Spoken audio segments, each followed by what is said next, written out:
নমস্কার, Ramakrishna TV YouTube চ্যানেলের পক্ষ থেকে সকল মা, বাবা, দাদু, দিদা, ঠাকুমা, ঠাকুর দাদাদের জানাই অনেক অনেক ভালোবাসা, প্রীতি ও আন্তরিক শুভেচ্ছা।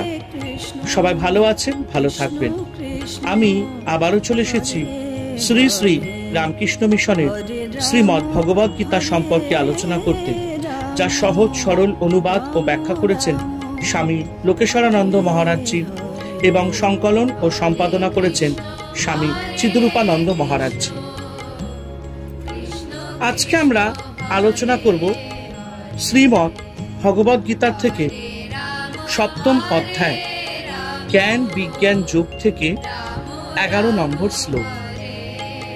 তবে শুরু করার আগে আমি একটা কথা বলবো, যারা যারা আমার গীতা পাঠের শ্লোকের ভিডিও বা এপিসোডগুলো মিস করেছেন, অবশ্যই আপনারা আমার রামাকৃষ্ণ টিভি ইউটিউব চ্যানেলের প্লে লিস্টে শ্রীমদ্ ভগবদ গীতায় যাবেন এবং আগের গীতা পাঠের শ্লোকের ভিডিও বা এপিসোডগুলো আপনারা দেখে নিতে পারবেন। তো চলুন এখন আমরা আলোচনা করব সপ্তম অধ্যায় জ্ঞান বিজ্ঞান যোগ থেকে 11 নম্বর শ্লোক। বলং বলবতাং চাহং কাম রাগ বিবর্জিতম ধর্মা বিরুদ্ধ ভূতেষু কাম হস্মি ভরতর্ষভ। অর্থাৎ ভগবান শ্রীকৃষ্ণ বলছেন, হে ভরতকুল শ্রেষ্ঠ, আমি বলবানদের অর্থাৎ সাত্ত্বিক ব্যক্তিদের কামনা ও আসক্তি বর্জিত সাত্ত্বিক বল। আমি আবার প্রাণীদের মধ্যে ধর্মের অবিরোধী কামস্বরূপ অর্থাৎ স্ত্রী পুত্র ইত্যাদির প্রতি শাস্ত্রসম্মত ভালোবাসা রূপে বিদ্যমান।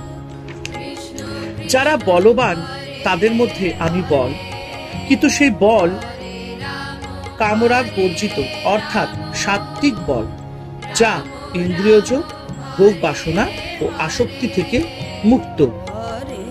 সেই শক্তি মানুষের কল্যাণ করে, ব্যক্তি ও সমাজকে উন্নত করে।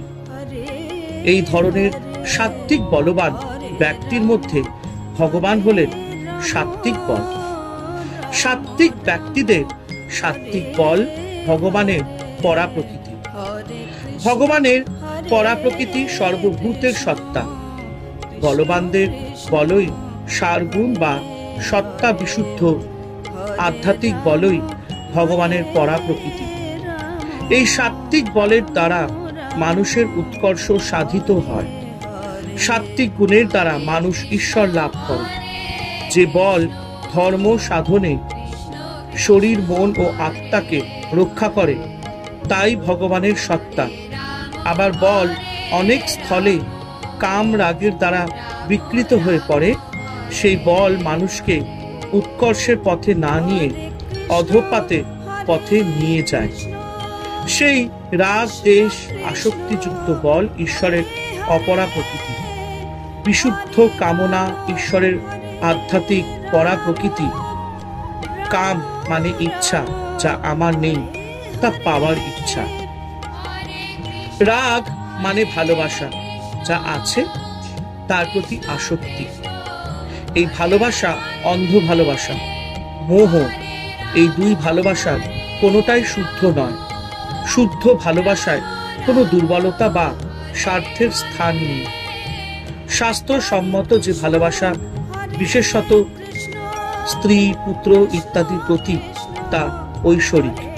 তাই সেই কাম সম্পর্কে সাধারণত সব বৈরাগ্যমূলক শাস্ত্রের নিন্দা করে। কিন্তু গীতা এখানে বলছেন, অর্থাৎ ভগবান বলছেন, প্রাণীদের মধ্যে আমি সেই কাম যা ধর্মের অবিরোধী, আমি সেই কাম যা অন্যের কল্যাণ করে। তাই কামকে বেদান্তে উচ্চ স্থান দেওয়া হয়েছে। তবে সেই কাম ধর্মবিরুদ্ধ বিকৃত অশুদ্ধ কাম নয়, ধর্মের অবিরোধী শুদ্ধ কাম। সেই কাম পরিশীলিত ও সুনিয়ন্ত্রিত এবং অপরের পার্থিব সুখ স্বাচ্ছন্দ্য বিনষ্ট করে না, অপরের কল্যাণ করে, ব্যক্তি ও সমাজের উৎকর্ষ সাধন করে। হরে কৃষ্ণ কৃষ্ণ কৃষ্ণ হরে হরে, হরে রাম রাম রাম হরে হরে। জয় শিব শম্ভু, জয় দেবী দুর্গা দুর্গতি নাশিনী, জয় মা কালী।